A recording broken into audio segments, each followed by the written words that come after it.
Tuan, ada apa lagi di sini, Tuan? Okey Nurin, ni kalau kita tengok semua yang ada kat sini ni sebenarnya sinonim dengan tanah ni sendiri ni, bangunan ni sendiri ni.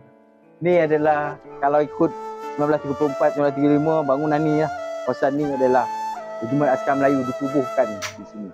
Bersama-sama kita pada hari ini ni adalah inilah pakaian permulaan Askar Melayu yang bermula pada 1 Mac 1933 dan juga pada 1 Disember 1993 ketika Lieutenant Anan masuk tentera. Kalau kita tengok inilah pakaian-pakaian yang belakang tu berunsurkan, bergambarkan Lieutenant Anan juga. So kita kesempatan bersama sahabat kita yang sentiasa ada untuk mereka menjayakan apa-apa pameran juga Muzium Darat ni sentiasa akan ada.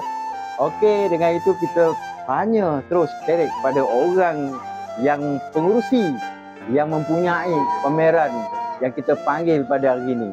Okey, kita persilakan sahabat kita. Okey, apakah yang ada di galeri ini? Okey, baiklah, kami daripada Persatuan Reka Ulang Saha ni, untuk kami memang fokus tema kita untuk hari ini dalam menjadi acara Askar Melayu punya asal usul. Kita memang nak tunjuk asal usul Askar Melayu, dia punya starting macam mana.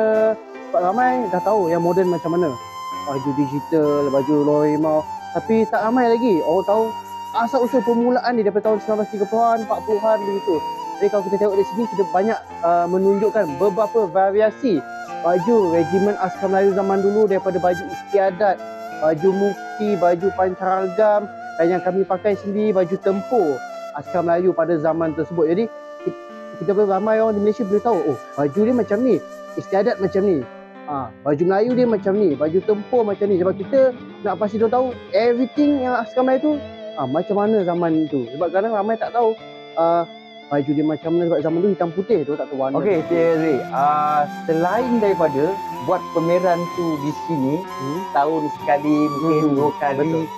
Apakah program-program pameran yang dibuat di luar untuk bagi tahu masyarakat di luar bahawa Askar Melayu itu wujud dan bangganya kita mempamerkan kerana dengan semangat-semangat patriotik kita tu. Di mana kita ada pameran tu?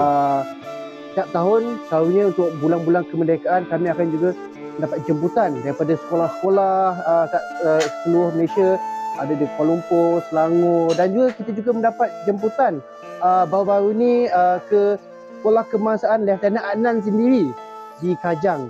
Dan juga selain jemputan ke pameran,